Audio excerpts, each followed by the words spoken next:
ও জন্মলয় সাৰবীৰ গৃহে মনুষ্য আকাৰ কৃষ্ণ গুৰু ৰক্ষা কৰা বিপদ হাগৰে ও দাসৰতা কৰিলো মাতিছ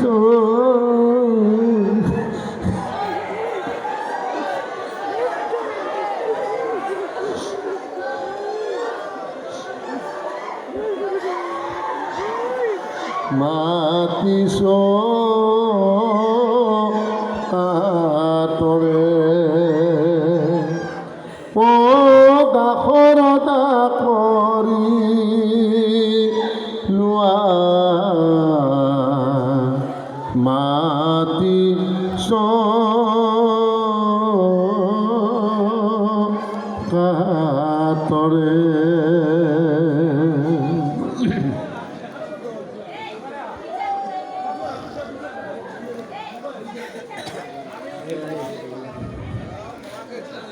ওম নমো কৃষ্ণ গুরুদেবায়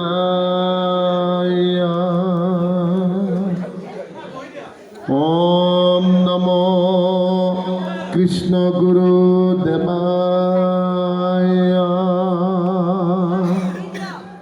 ওম নমো কৃষ্ণ গুরুদেবায়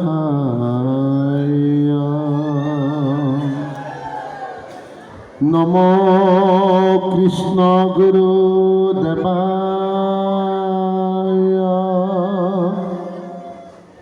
রবিদেব নন্দনায়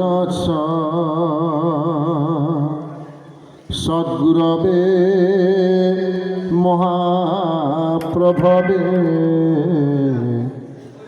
কল্কি হরয়ে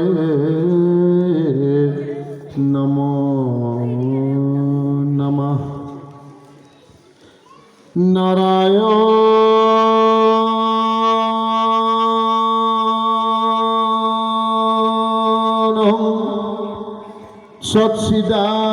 সচ্চিদানন্দং মায়াদেবী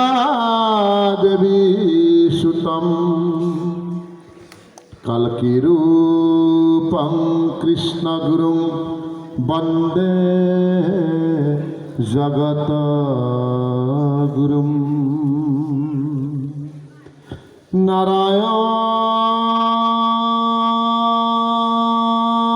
নারায়ণং সচ্চিদানন্দং মায়াদেবী সুতম কল্কিরূপং কৃষ্ণগুরুং বন্দে জগদ্গুরুম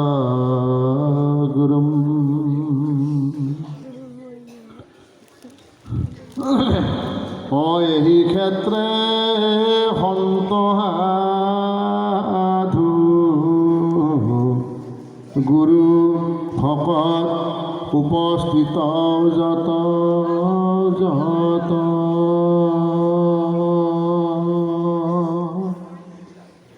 ও একেবারে প্ৰণামিল দাসে সবার শরণ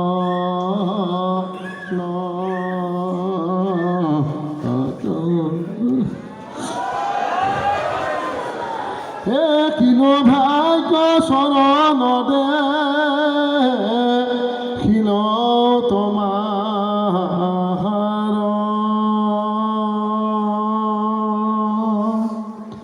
ও জনম হাম ফল হইল আজিহে আমার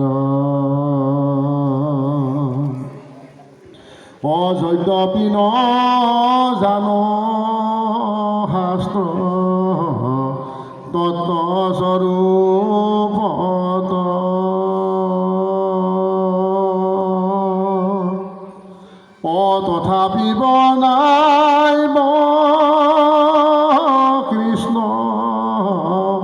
দেৱৰ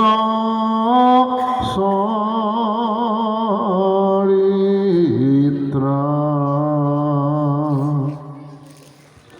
হে কৃষ্ণ গুৰু প্ৰভু সেৱক পালক হয় আমি আপোনাৰ দাস ৰাখিও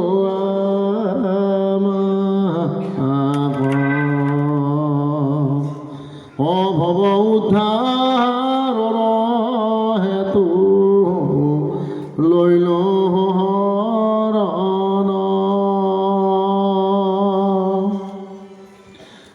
সৰ্ব পাপ বিনাশন তোমাৰ শৰণ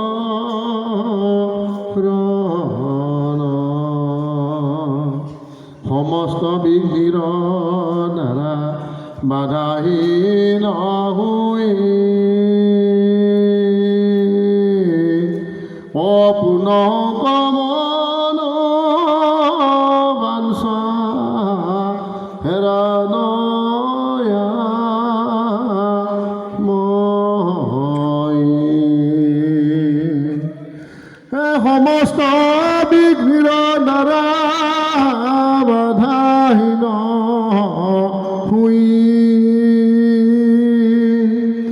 অপূৰ্ণ কামন বাঞ্ছা হেৰা দয়া মই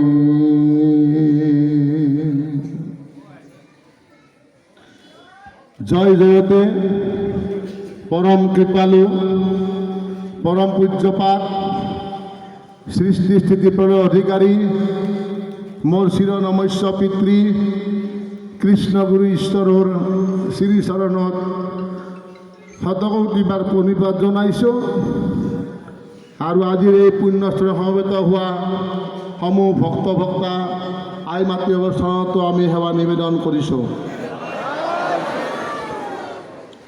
আমাৰ ধৰ্মৰ বিষয়ে জ্ঞান নাই, তথাপি পিতৃৰ কৃপা আৰু আপোনাসৱৰ আশীৰ্বাদ শিৰত লৈ আমি দুআষাৰমান ধৰ্মৰ কথা ক'বলৈ লৈছোঁ। আৰু এই দুআষাৰমান ধৰ্মৰ কথা কওঁতে বাক্যই বচনে অনেকখানি ভুল ভ্ৰান্তি হোৱাটো স্বাভাৱিক। গতিকে সমস্ত ভুল ক্ৰুটিৰ হেতু আপোনাসৱৰ ওচৰত এই দাসে আগতীয়াকৈ ক্ষমা ভিক্ষা মাগিছোঁ। মই আজি প্ৰভু ঈশ্বৰৰ সাধনাৰ কথা অকণমান ক'ম। আমাৰ বহুত নতুন মানুহ আছে আৰু পুৰণাখিনিতো আছে, নতুনখিনিতো বেছি নাজানেতো, গমেই নাপায় প্ৰভু ঈশ্বৰে ইয়াত কি আজি এনেকুৱা কেনেকুৱা হ'ল আজি, আৰু বহুত দিনত কেনেকুৱা আছিল। প্ৰভু যেতিয়া সাধনাত গৈছিল তেতিয়া জংঘল বিৰাট, সকলোৱে জানে এইটো, জংঘলতে মংগল নহয়, এইটো জংঘল আছিল বিৰাট। প্ৰভু ঈশ্বৰে 12 বছৰ সাধনাত গৈছিল, 74 1974 চনত। প্ৰভু ঈশ্বৰ যেতিয়া সাধনাত গৈছিল তেতিয়াত একো নাই, চব জংঘল, আৰু প্ৰভু ঈশ্বৰে সদায় কাষত ফেটিয়াবিলাক থাকে প্ৰভু ঈশ্বৰৰ কাষত। প্ৰভু ঈশ্বৰ যেতিয়া অকলে এতিয়া সাধনাত গৈছিল, কোনো নাই, ইয়াত আহিব ভয় কৰি চবেই জংঘলত।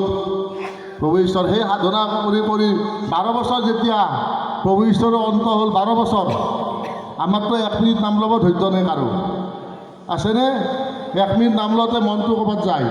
প্ৰভু ঈশ্বৰে 12 বছৰ সাধনা কৰিছিল, আৰু 12 বছৰ সাধনা কৰি প্ৰভু ঈশ্বৰে কি তেওঁ আহি 12 বছৰ সাধনা কৰি আজি গোটেই ভকতক এনেকুৱা এটা নাম দি থৈ গৈছে, কৈছে যে যিমান সংকট নহওক এবাৰ জয় কৃষ্ণগুৰু বুলি ক'লে উদ্ধাৰ হয়। মানে সেনেকুৱা মন্ত্ৰ এটা আজি কৃষ্ণগুৰু ঈশ্বৰে দি থৈ গৈছে। আমাৰ নিচিনা ভাগ্যৱান নাই। বোলে সেই মন্ত্ৰ চাওক, আজি প্ৰভু ইয়াতে একোৱেই নাছিল, মাত্ৰ 2 কথা মাতি আছিল, 2 কথা 3 কথা মাতিয়ে নাছিল প্ৰভু ঈশ্বৰে। সেই মাটিতে প্ৰভু ঈশ্বৰে হেৰি কৰিছিল, এটা সৰুকৈ হেৰি বনাইছিল, তাতে প্ৰভু ঈশ্বৰে আছিল। আৰু প্ৰভু ঈশ্বৰে কেনেকৈ জগতত প্ৰচাৰ হৈ গ'ল প্ৰভু ঈশ্বৰ। প্ৰথম যেতিয়া সাধনাৰ পৰা উঠি প্ৰভু ঈশ্বৰে কেঞ্চাৰ বেমাৰ ভাল কৰিছিল, কেঞ্চাৰ বেমাৰ, বহুতটা কেঞ্চাৰ বেমাৰ ভাল কৰিছিল প্ৰভু ঈশ্বৰে। ঈশ্বৰৰ কৃপা হ'লে কি, প্ৰভু ঈশ্বৰে সাধনাত বহি উঠিয়ে আৰু প্ৰভু ঈশ্বৰৰ ইমান পাৱাৰ আছিল, প্ৰভু ঈশ্বৰে যি কয় সেই হৈ গৈছিল, কাৰণ তেওঁ অৱতাৰী পুৰুষ, অৱতাৰী পুৰুষে যি কয় সেয়ে হয়। আৰু 12 বছৰ সাধনা কৰিব যেতিয়া কেঞ্চাৰ বেমাৰো ভাল কৰিল, তাৰপিছত মানুহৰ সোধ পাব ধৰিল, 1, 2, 3 এনেকৈ সোধ পাব ধৰিল প্ৰভু ঈশ্বৰে সাধনাত বহা। আৰু প্ৰভু ঈশ্বৰে কিমান সংকট গৈছে আপোনালোকে জানে। প্ৰভু ঈশ্বৰৰ সংকট, গুৰুৰ পিছত কিজানি প্ৰভু ঈশ্বৰৰে সংকট বেছি আৰু বিপ্লৱ বেছি হৈছিল প্ৰভু ঈশ্বৰৰ।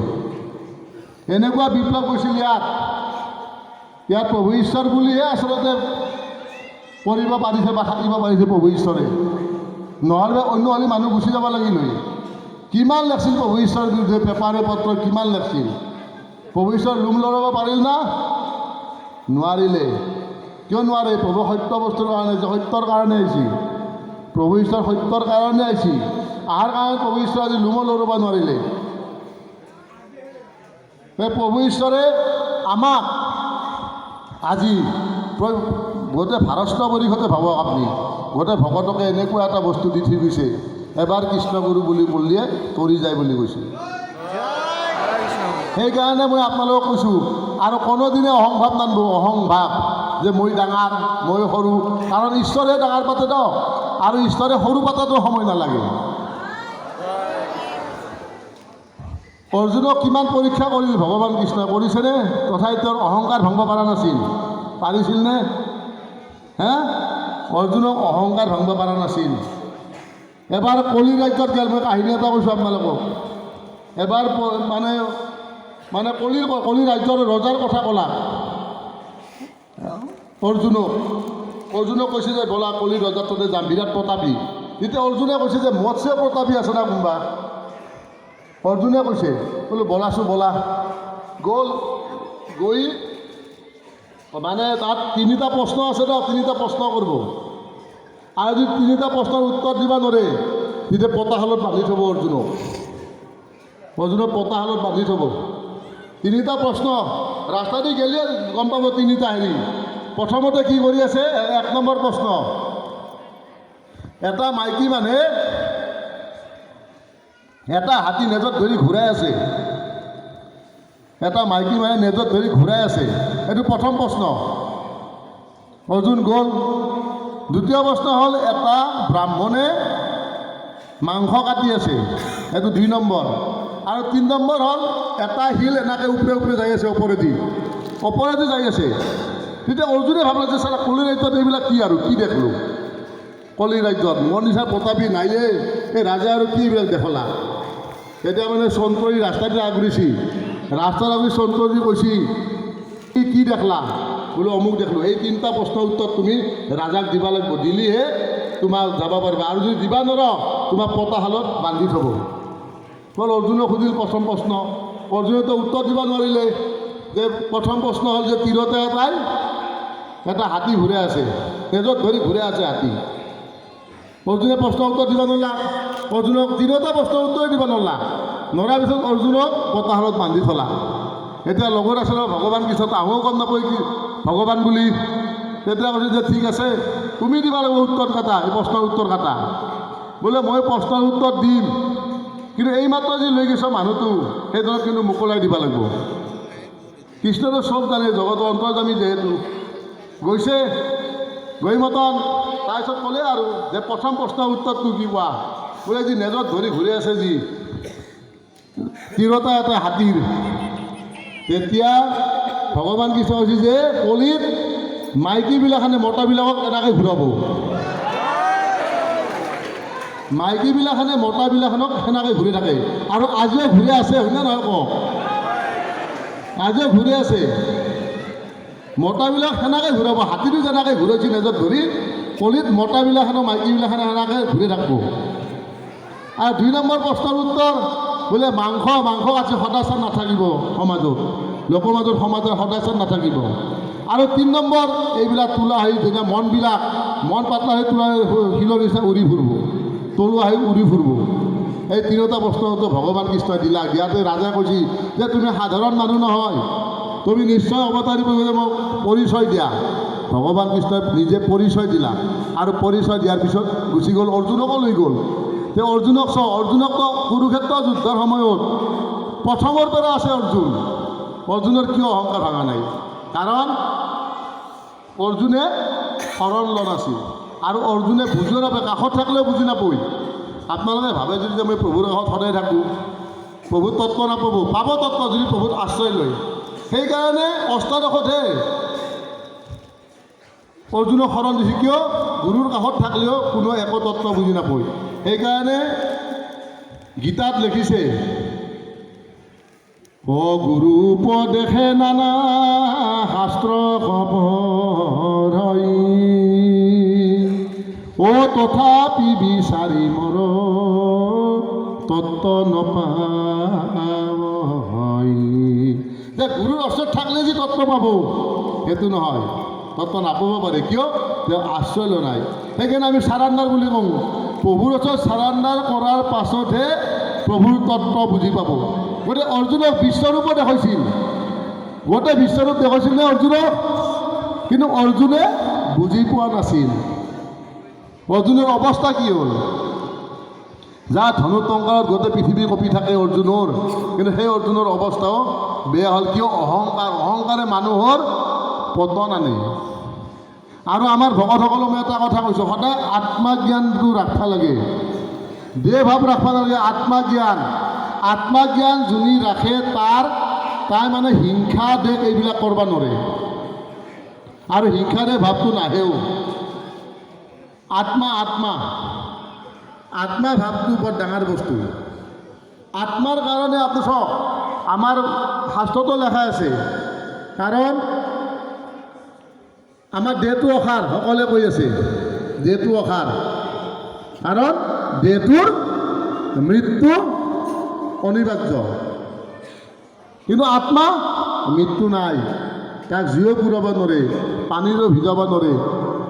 আত্মা শাশ্বত বুলি কৈছে সনাতন গুৰু। দেহটোৰে মৃত্যু আছে, তথাপিতো আমি দুয়োটাক আশ্ৰয় কৰি আছোঁনে? আমাৰ ধৰ্মৰ প্ৰশ্ন উত্তৰবিলাক অলপ বেলেগ ধৰণৰ। এতিয়া পানী খাব লাগিলেতো গিলাচটো লাগবনে? পানী খাব লাগিলে গিলাচটো নালাগিব? প্ৰশ্ন উত্তৰবিলাক অলপ বেলেগ ধৰণৰ ধৰ্মৰ। গতিকে দেহটো লাগবই। আমি যদিও কওঁ দেহটো অসাৰ, কচুৰ পাতৰ পানী, বিজুলী চটক জীৱন, কেতিয়া প্ৰাণ যায় ঠিক নাই, সময় নষ্ট নকৰিবা, বাল্যকালতে সৎগুৰুত আশ্ৰয় লৈ কৃষ্ণগুৰুৰ নাম লোৱা। গতিকে আৰু এটা কথা, মই সৎগুৰুটো প্ৰয়োজন, কাৰণ সৎগুৰুহে মেইন, ধৰ্মৰ গুৰি ধৰা সৎগুৰু। সেইকাৰণে কৈছে, জীৱৰ সাৰথি নাম আল্লাহ, জীৱৰ সাৰথি নাম, সৎগুৰুক ভেটিবা, আত্মাক চিনিবা, সিজিব দিনৰে কাম। গতিকে সৎগুৰুকহে চিন্তা কৰিব দিছে আৰু আত্মাৰ কথা ভাববা দিছে, যে এওঁৰ তাতে যি ঈশ্বৰ আছে, সমস্ত ভূততে যি ঈশ্বৰ আছে, এই কথাটো ভাববা দিছে। কিয়? এওঁক গালি পাৰা মানে মোকে গালি পাৰা, এওঁক বেয়াকৈ কোৱা মানে মোকে বেয়াকৈ কোৱা। চব প্ৰভু ঈশ্বৰে কিমান ধুনীয়াকৈ কৈ থৈ গৈছে। সেইকাৰণে ঈশ্বৰে চব কৰিব পাৰে, আৰু ঈশ্বৰক চিন্তা কৰি থাকিব লাগে। আৰু ঈশ্বৰে যি পৰম গতি আমাৰ চবৰে, সেইকাৰণে প্ৰভু ঈশ্বৰে গায় সদায়, অ মইখে জানিবা পৰম গতি, এই জানি কৰা হবে দৃঢ় ভক্তি, মোকেহে ভজিবা পুজিবা নিত্য, অ মোৰ নাম লইবা একাগ্ৰ চিত্ত। প্ৰভু নামটোৰ কিমান মাহাত্ম হয়নে প্ৰভুসকল? নামটোৰ কিমান মাহাত্ম, নামে কি কৰিব নোৱাৰে। মই আপোনাক এটা কাহিনী কওঁ। ৰামৰ গুৰু কোন আছিল? ৰামৰ গুৰু আছিল বিশ্বমিত্ৰ। এটা কাহিনী কওঁ আপোনালোকক। ৰামৰ গুৰু আছিল বিশ্বমিত্ৰ। ৰামে কি কৰিছিল? এখন ভাগৱত পাঠৰ আয়োজন কৰিছিল, চব মানুহ মাতিছিল যিমান আছে, তেওঁৰ শিষ্য যিমান আছে চব মাতিছিল। আমাৰো কেতিয়াবা প্ৰভু ঈশ্বৰে ভাগৱত পাঠ কৰি দিওঁ ন আমিও প্ৰভু ঈশ্বৰে কৰি দিছোঁ তো ভাগৱত এনে গোটেই শিষ্য আহিছে তাত চৰণ ধোৱাকৈ ৰাখছে কাক জানেনে চৰণ ধোৱাকৈ ৰাখছে হনুমানক হনুমানে চব ভকতৰে চৰণ ধুই দি আছে সহাৰ পৰা আহি আছে বিশ্বমিত্ৰ ৰামৰ গুৰু নামৰ মাহাত্মাৰ কথাই কৈ আছোঁ মই গুৰু যেতিয়া আহিল গুৰু আহি কাক পাইছে হনুমানেতো পিছ দিছে পিছ দিয়া ল'লে বিশ্বমিত্ৰ খং উঠি গ'ল খং উঠি যে ৰামক কৈছি ৰামটো ৰামৰ গুৰু হয় ন যে তুমি এটা কাম কৰিব লাগে হনুমানক বধ কৰিব লাগে এতিয়া ধৰ্ম সংকটত পৰি গ'ল নহয় গুৰু বাক্য হয়নে আইসকল প্ৰভুসকল গুৰু বাক্য এতিয়া কি কৰে উপায় নাই আৰু গুৰু বাক্যটো ৰক্ষা কৰিব লাগিল গুৰুই শৰ মাৰে হনুমানে জয় শ্ৰীৰাম কৈ আকৌ শৰ আহি ৰামৰ চৰণত পৰে নামৰ মাহাত্মা চ গ'ল আকৌ তেতিয়া আকৌ গুৰু কৈছে নহয় তুমি অস্ত্ৰপেট মাৰা সেই পেটো মাৰে মাৰাৰ লগে লগে আকৌ জয় শ্ৰীৰাম বুলি কয় আকৌ আহি এই অস্ত্ৰ আহি আকৌ ৰামৰ চৰণত পৰে চাই আছে বিশ্বমিত্ৰ কৈছে বাপৰে এইজন তোমাৰ সঁচাই ক্ষমা খুজিছে হনুমানক যে বাপৰে এইজন তোমাৰ নিচিনা এইজন ভকত আৰু নাই পৃথিৱীত ভকত ভকত হ'লে ভকতে হ'ব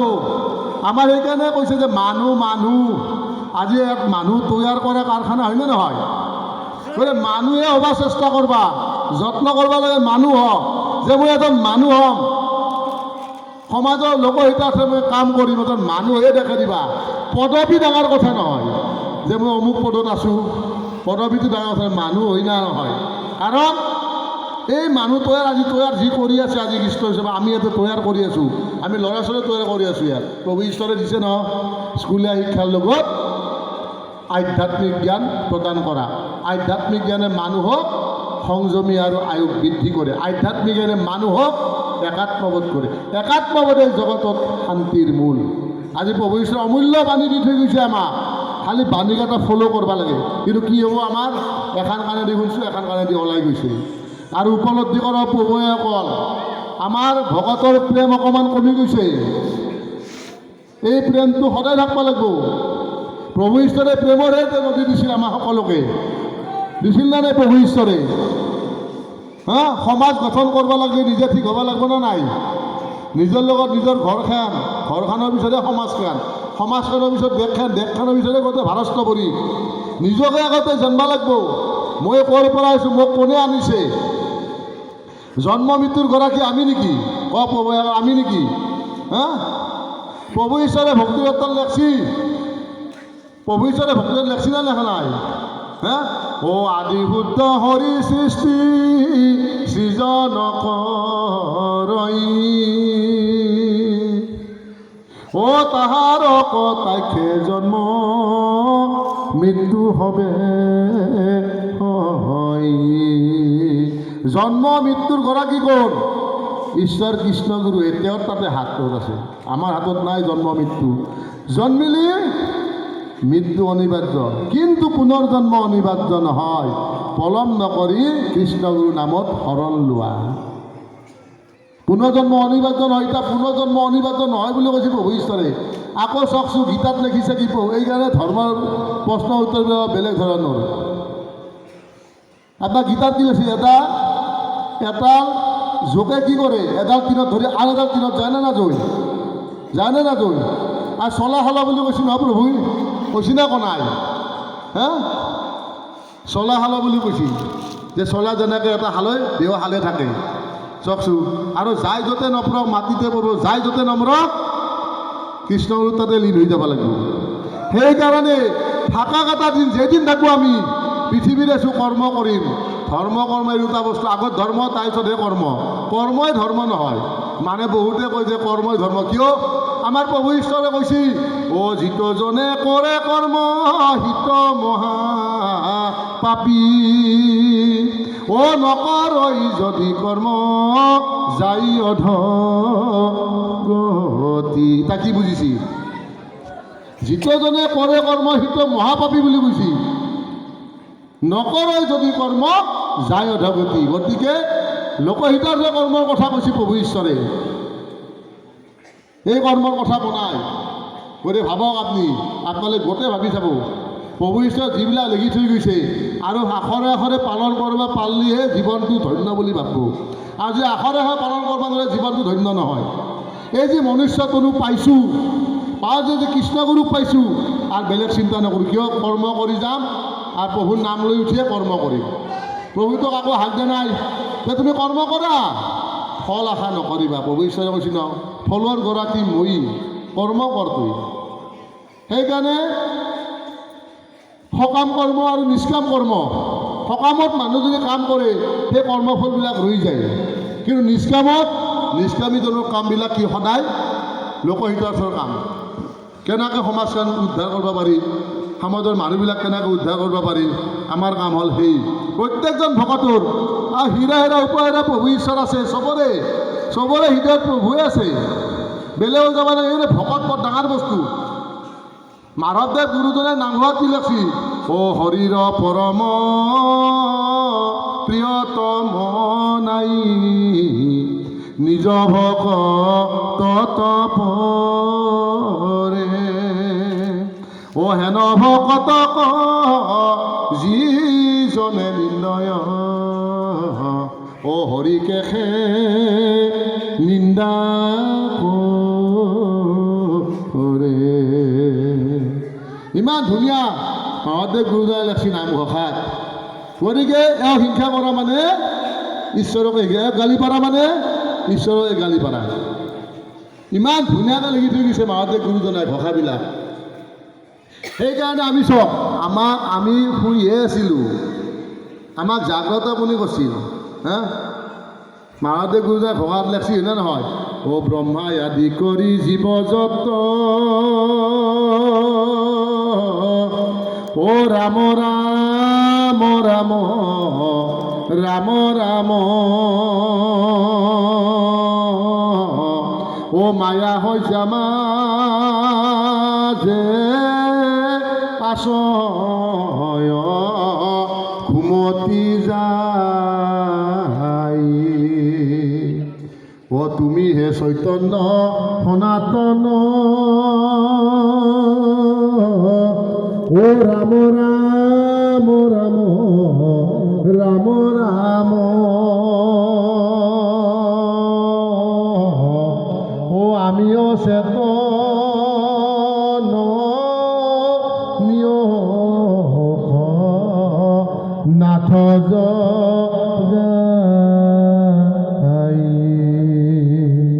ব্ৰহ্মা আদি জীৱ চব শুই আছিল, তাক চৈতন্য শক্তি কোনে দিলে? চৈতন্য শক্তি দিলে একমাত্ৰ কৃষ্ণগুৰু ঈশ্বৰে চৈতন্য শক্তি। আৰু এই চৈতন্য শক্তি দিয়াৰ পাছতহে আমি চেতন পালোঁ। আমিতো এটা মৰা হয়, আমাৰ একো নাই। তাত চৈতন্য শক্তি প্ৰভু ঈশ্বৰ আছে কাৰণে আমি আজি জীয়াই আছোঁ, অৰ্থাৎ আত্মাটো আছে কাৰণে আমি জীয়াই আছোঁ। এই চৈতন্য শক্তি দি আছে। গতিকে আমি ইমান ধুনীয়া ফল এটা প্ৰভু ঈশ্বৰে দিছেনে? ইমান ধুনীয়া ফল, খালি ল'ব লাগে, খাব লাগে, বছ যাব লাগে। প্ৰভু ঈশ্বৰে সাধনা কালতে এইবিলাক লিখিছিল। প্ৰভু ঈশ্বৰে সাধনা কালত, ও সাগৰেনো খোজে পানী তথাপিতো পাই, ও নদীৰ পানী কাহিত আশা নকৰই,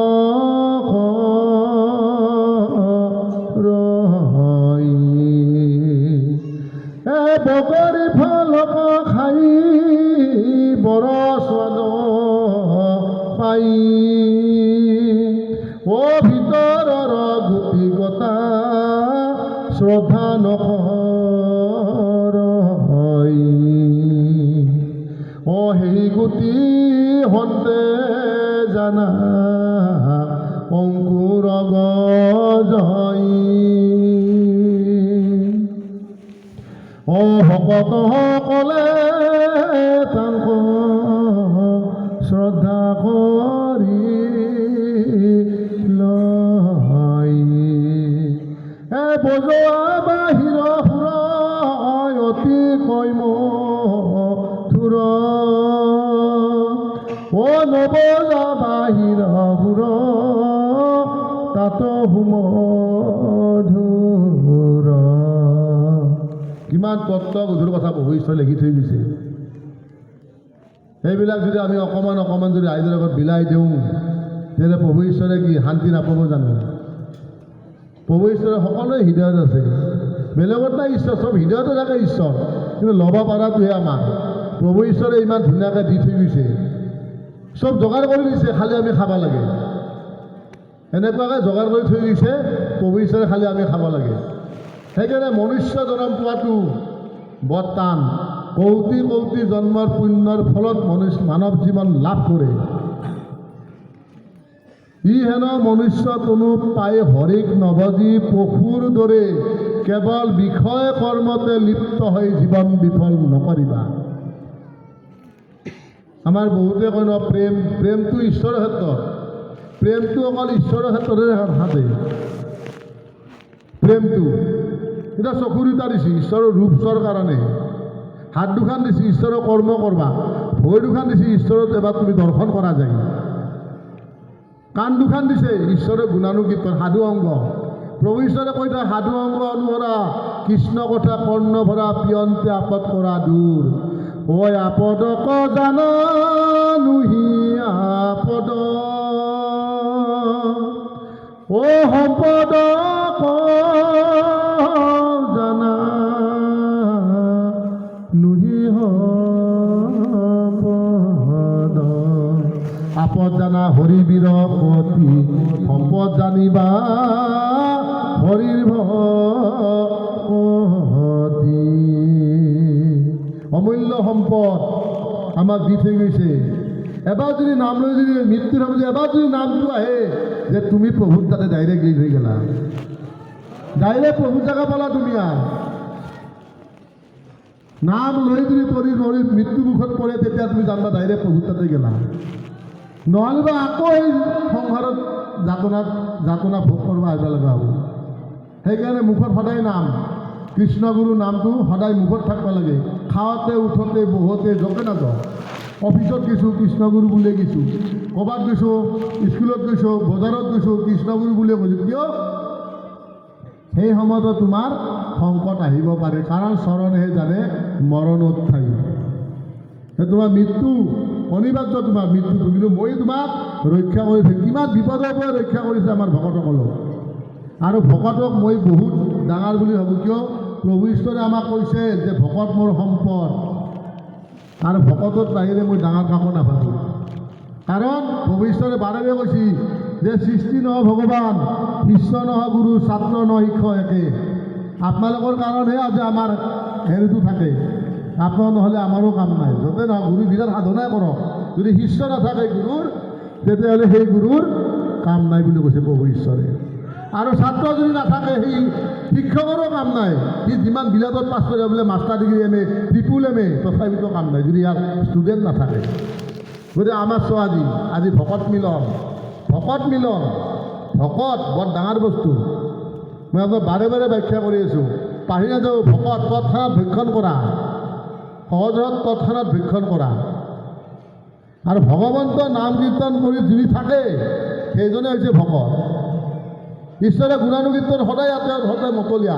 আজি 7 দিন 7 ৰাতি খালি নামতে মতলে চব ভকত। গতিকে নামত এতিয়া মতলে হ'ব, আৰু ঈশ্বৰ চাই আছে, নাভাবিব যে প্ৰভু সমস্ততে আছে বুলি কৈছে নহয়। ভৱিষ্যতে কৈছে মই সকলোতে আছোঁ বোলে, খুটাটোতো আছোঁ মই। প্ৰভুৰ মানে বাক্যৰ কাৰণে খুটাৰ পৰা ওলাইছোঁ। প্ৰভুৰ বাক্যটো ডাঙৰ। আৰু আমাৰ প্ৰত্যেকজন ভক্তা আইসকল আৰু সৰু ল'ৰা ছোৱালী সেনেকৈ অলপ ট্ৰেইনিং দিব লাগে, শিক্ষা দিব লাগে।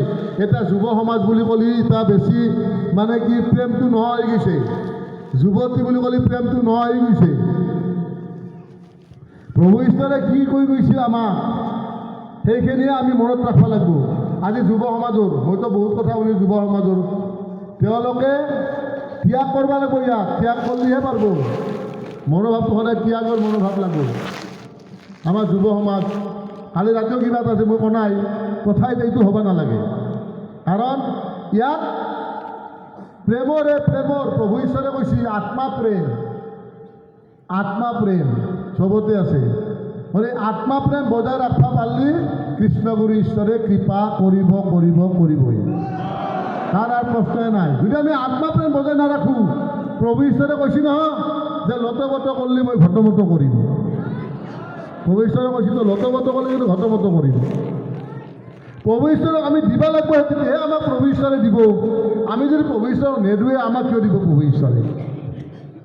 আমাৰ ভকত আইসকলে সকলোৱে কৈছোঁ কাৰো আৰু সৰুৰে সৰু হৈ চলিব যে মই গুণ্ডুবৰি সদৃশ, কিয় কায়ো কাৰো নহয় আৰু কেইদিন থাকিব পৃথিৱীত। গতিকে এই থকাকেইদিন যাতে ঈশ্বৰ ভজনা কৰি নিজৰ কৰ্ম কৰি যাতে আগুৱাই যাব পাৰোঁ, দহজনক যাতে এই আদৰ্শ যাতে আমি কৃষ্ণগুৰু আদৰ্শত দেখুৱাই দিব পাৰোঁ, তেতিয়া দহজনে ল'ব, নহ'লে বা দহজনে নল'ব আপোনাৰ কথা। আপুনি কি আজি বহুত অহৰ্ণা মানুহ আহিছে, মোকে কয় প্ৰভু কি এখন বনালে কেনেকুৱা হৈ গ'ল। বহুত নতুন মানুহেতো আহি কৈছে যে কেনেকুৱা কৰি দিলে আশ্ৰমখন। এইটো কিহৰ কাৰণে সম্ভৱ হৈছিল?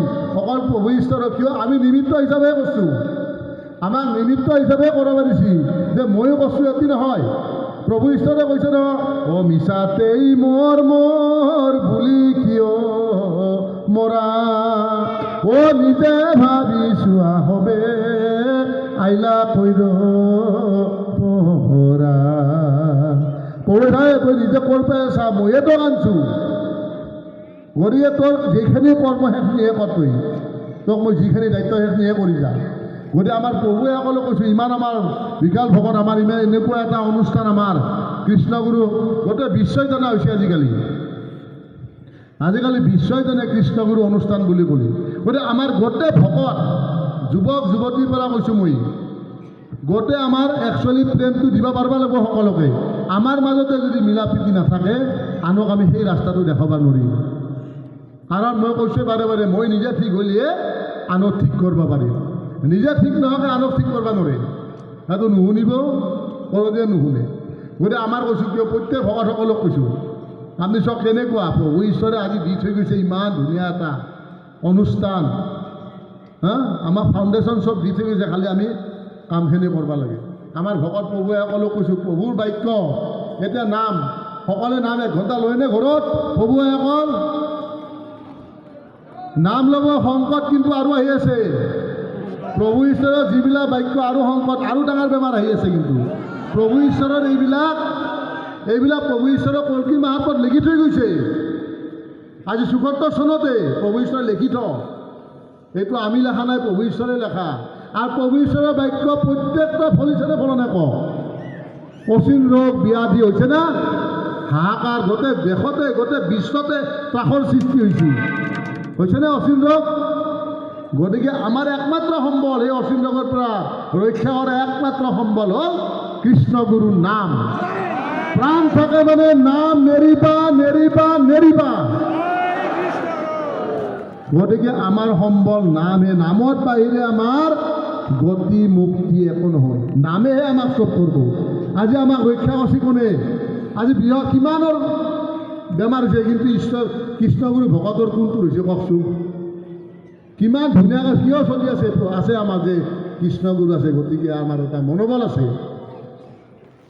প্ৰভু ঈশ্বৰে কল্কি মাহাত্ম্য খুব সাৱধান সেইখন পঢ়িবই, সেইখন পঢ়িলে চবেই ক'ব লাগিব। আৰুতো আধা হৈয়ে গ'ল প্ৰভু ঈশ্বৰৰ লেখা তাতে। প্ৰভু ঈশ্বৰে যিখিনি লিখি থৈ গৈছে, কোনো এটা এনেকুৱা এটা হয় যে প্ৰভু ঈশ্বৰে বাক্য যি কৈছে তাকে হৈ গৈছে। গতিকে আপোনালোকক কৈছোঁ, কিয় কৈছোঁ আপোনালোকক? প্ৰত্যেকজন ভকতক কৈছোঁ মই, গোটেই ভকতক, প্ৰভুৰ আশীৰ্বাদ আছে, আমাৰো আশীৰ্বাদ আছে। খালি নিজে যাতে ৰাতিপুৱা উঠি 1 ঘণ্টা নাম সময় পালে, আৰু গধূলিও কাৰোবাৰ অফিচ আছে তথাপিতো ৰাতিপুৱা উঠি, কাৰণ নামে সৰ্ব পাপ মোচন কৰে বুলি কৈছিল। যিমান দেহৰ মল মত্ৰ চব নোহোৱা কৰে নামে, আৰু দেহটো বিলীন হৈ যাব পঞ্চভূতত, কিন্তু আত্মাই হৈ থাকে। দেহটো বিলীন হয়নে পঞ্চভূতত? মৰি গ'লে পঞ্চভূতত বিলীন হয়। আমাৰ হয়নে নহয়? কাৰণ ঈশ্বৰ সকলোতে থাকে। আচ্ছা, ঈশ্বৰ যদি সকলোতে আছে, মৰা হোৱা এটাৰ ঈশ্বৰ থাকেনে নাথাকে? যদি নাথাকে, কিয় নাথাকে? ঈশ্বৰ সমস্ত ভূততে আছে। মৰা হোৱা এটাৰ ঈশ্বৰ থাকেনে নাথাকে? মৰা হোৱাত ঈশ্বৰ নাথাকে, কিয়?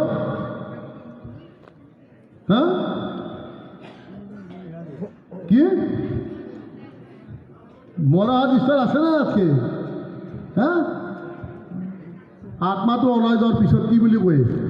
কাক মৰহ বুলি কয়, গতিকে মৰহত ঈশ্বৰ নাথাকে, বুজিছি? সেইকাৰণে কৈছোঁ আপোনাৰ চব প্ৰভু ঈশ্বৰে আজি বিশাল সাম্ৰাজ্যৰ অধিকাৰ কৰি দিছ। প্ৰভু ঈশ্বৰে কি কৰা নাই, তেওঁৰ জীৱনত কি কৰা নাই? স্কুল কলেজ ইউনিভাৰ্চিটি পৰ্যন্ত চব খুলি দিলে নে প্ৰভুই? খালি স্কুলীয়া শিক্ষালৈ আধ্যাত্মিক জ্ঞানটো আমি দি যাব লাগে। আমি ইউনিভাৰ্চিটিত কৃষ্ণগুৰু দৰ্শন দিছোঁ, বিদ্যাৰ্থী কৃষ্ণগুৰু আধ্যাত্মিক বিশ্ববিদ্যালয়ত কৃষ্ণগুৰু দৰ্শন আমাৰ মেইন প্ৰথম ছাবজেক্টটো হ'ল মেইন আমাৰ কৃষ্ণগুৰু দৰ্শন। কৃষ্ণৰ দৰ্শনৰ ওপৰত জানিব লাগিব। আমি ল'ৰা ছোৱালীক দি আছোঁ জ্ঞান সেতি, আৰু আধ্যাত্মিকটো আমি কৃষ্ণগুৰু মহাবিদ্যালয় হওক, ছাত্ৰ ছাত্ৰী হওক, বিদ্যাৰ্থী হওক, চবতে দি আছোঁ। কিয়? আধ্যাত্মিক জ্ঞান অবিহনে শান্তি কামনা কৰাটো হাতীক গা ধোৱাৰ নিচিনা। ডাঙৰ ডাঙৰ লেকচাৰ মাৰিব পাৰে বাহিৰতো, কিন্তু আধ্যাত্মিক জ্ঞান লাগবে, আৰু আধ্যাত্মিক জ্ঞান থাকিলেহে শান্তি আনব পাৰিব, বা কোনেও শান্তি আনব নোৱাৰে। আধ্যাত্মিক লাগিবই, প্ৰেম লাগিবই। য'ত প্ৰেম নাই তাত যুদ্ধ থাকবই। প্ৰেম ন জেগাত কামে নাই, য'ত প্ৰেম আছে তাতেহে। আৰু প্ৰেমেৰে প্ৰভু ঈশ্বৰে কৈছিল প্ৰেমেৰে জয় কৰিব পাৰি, মানুহৰ মন প্ৰেমেৰে জয় কৰিব পাৰি। গতিকে প্ৰভুৱে অকল আমি কৈ থাকিলেও বহুত ঈশ্বৰৰ গুণানুকীৰ্তনৰ আদিও নাই অন্ত নাই বুলি কৈছোঁ। মই খালি এটাই আপোনালোকক কৈছোঁ, আপোনালোকে যাতে ঘৰতে সদায়, আৰু নিজৰ এতিয়া মই বহুত দেখিলোঁ, আমাৰ যিখিনি আমাৰ ভকত আছে, আমাৰ ল'ৰা ছোৱালীবিলাক অলপ বেলেগ পিনে গৈছে। মত ৰাখোঁ ক'ব গ'লে অকল ল'ৰাবিলাখনক এতিয়া বাপাক যদি ল'ৰাকে ধৰ্মটো ৰাখিব নাৰাখে সমস্যা হৈ গৈছে। মই বহুত পাইছোঁ, বাপেকটো যোৱাৰ পিছত ধৰ্মটো মোৰ চিন্তাই হৈ আছে, ল'ৰাটোৱে ৰাখে না নাৰাখে। সেইকাৰণে সৰুৰ পৰা ট্ৰেইনিং, এতিয়া যিবিলাক জন্মিব বা জন্মিছিল যাতে ভাল ট্ৰেইনিং দিয়ে, যে সদায় ভক্তিভাৱেৰে যাতে থাপনাত যায়, সৰুৰ পৰা যেতিয়া ট্ৰেইনিং দিব তেতিয়া আপোনালোকৰ টেনশ্যনটো নাই। আৰু এই ধৰ্ম ৰক্ষা সদায় কৰি থাকোঁ, আৰু ধৰ্ম যেতিয়া ৰক্ষা কৰিব ঈশ্বৰৰ কৃপাটো অট'মেটিক আহিব, এনেই আহিব ঈশ্বৰৰ। সেইকাৰণে ভক্তিৰ বাহিৰে একো বস্তু হ'ব নোৱাৰে। আৰু ভক্তিত চব জয় কৰিব পাৰি, গোটেই পৃথিৱী জয় কৰিব পাৰি ভক্তি থাকিলে। ভক্তিৰে গোটেই পৃথিৱী জয় কৰিব পাৰিব।